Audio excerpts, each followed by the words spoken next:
They just, I'm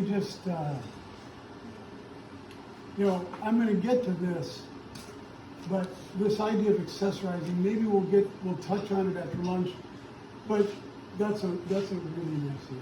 Is his what? Adam Field. No. Oh. Adam Field. He's so. Yeah. But my cups count. Yeah. Even little, these kind of vestigial handles Yeah. like this start to, That's it becomes, and it starts to, and it does another thing, guys, that we'll talk about a little bit in terms of talking about, somebody, Deborah, you said yesterday, I kind of asked you what you wanted to do, and you said you wanted the pots to look more like your own and more individual. And that happens, there's a point at which, like what Ramon was working with there was a really fundamental thing of making a really good shape, but that's not going to make your pot personal. One of the best ways to personalize your pots is what I call accessorizing. So you go and you get your suit or your dress or your outfit, then you accessorize it with purse, shoes, cufflinks, hat, earrings, all that stuff, scarf over the scarf goes with the outfit, and all that stuff is what accessorizes. This shape is universal, and that's its beauty. It's just timeless. It's timeless. That's just a great, great shape right here. But then, if we do that, and then we accessorize it, as I was telling, this is a different colored clay, and I'm not doing it carefully. If we accessorize a pot like this, all of a sudden now, and it's not done well, and it's the wrong clay, but you can see what it does for your eye. It gives your eye a playground. It starts to do, my favorite metaphor for a pot is a pot should be like a sticky bun. A good pot is like a sticky bun. It wants to be the center of the world, and it's saying, come hither, and it just, once it gets you, it just wants to hold you, and it goes, now you're stuck for mine, And a pot that doesn't do that, Jim Crane, my teacher, used to say, the first job of a piece of visual art is to hold your attention.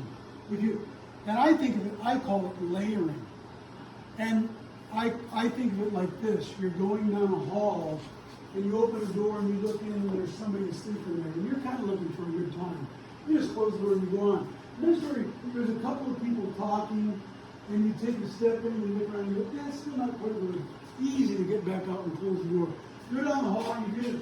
Finally, somebody looks at you, and they're playing guitar, and they've got a cooler full of beer, and you open the door, and they say hello, and you walk in, and now what's your name? Oh, what are you playing with? All of a sudden, now you're in 5 steps, and now it's got you. You're in. And those are what I call layers. Those are like layers that walk you into the pot. And the more layers, I always say there should be 3 to 5 layers in the pot. And you also have lasers and handles and other things, and little accents. You can add a little accent like this at the bottom of the pot becomes a layer. All those things, it can actually be great to have 5 or 7 layers. And that's the sticky bun effect. And that doesn't mean that simple pots can't have it. Simple pots usually still have, by virtue of a really exquisite rim, or a really exquisite foot, or a glaze, or a change in direction, they still usually have that. Not to the point that they're dripping and gooey the way sometimes I like, my pots sometimes I like to be really drippy and gooey like that.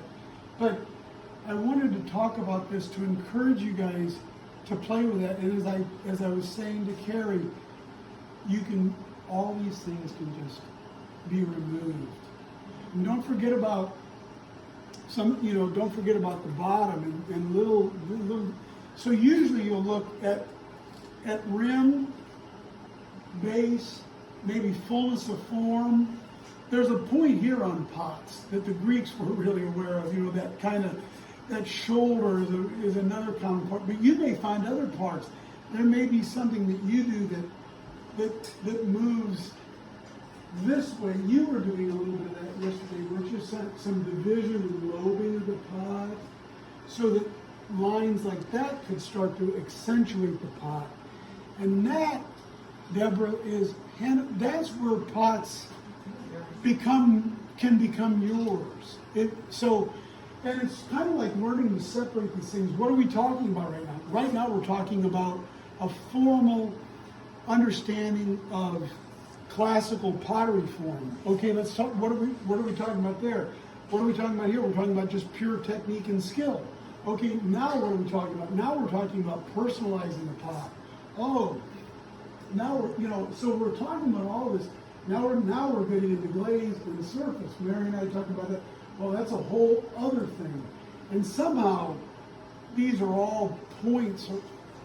That's what makes it so complicated. But starting to get a grip on all these different things, seeing where you're doing well. I was telling Carrie is struggling with centering, strangely. Let's work on it. But my gosh, for somebody that is not made pipe, has a kind of almost like an inborn sense of form and shape here that's just beyond what you should be doing. It's just a kind of inherent, understand it. So great, know what you're doing well, where your strengths are, rely on those, but then pick a couple of weak spots, whether it's the skinnier pot or making your pots personal. Making pots personal is maybe the hardest one to talk about. Sometimes we overdo it. I was telling Ramona yesterday, she did it. Sometimes you're moving you're sitting here and you're going, gosh, I don't feel like anybody's noticing I'm sitting this. You only need to move one chair over and you move 5 chairs over. You really only need a little subtle shift. Maybe this is perfect and all you need is just a single line. And that's all that requires for you to feel like you've put your signature on it. And you can look at pots, you look at Adam Field, that shape is the same shape you're doing, and he's adding that carving is his kind of his thing, and he makes great handles. It's really beautiful. Yeah, but it's very simple.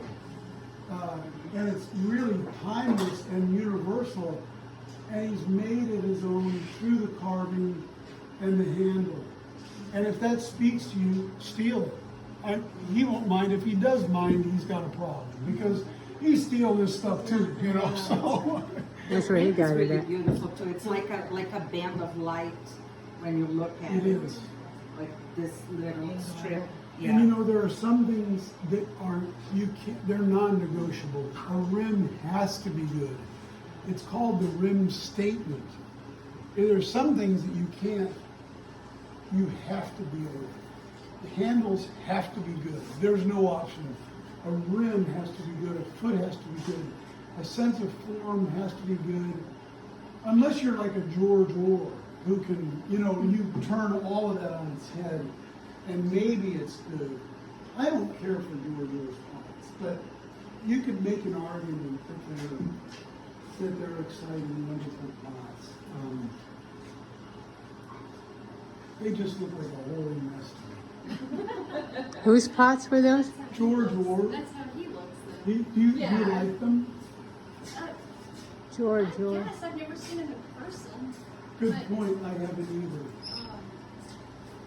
George. OHR. He's from the 1800s. Oh, They're really wild and Alabama, Biloxi, Mississippi, I think, somewhere down in there. Yeah, and there's now the museum. There's now a museum. Yeah. Now, why he's gotten so great to me is that somebody could make money on it. Well, Garth Clark's been really Right. extolling him. Garth Clark had a financial interest. Garth Clark's work as a critic gets a little bit mixed up with his work as a gallerist and a salesman. But So I don't he really also- trust But what he. part of it was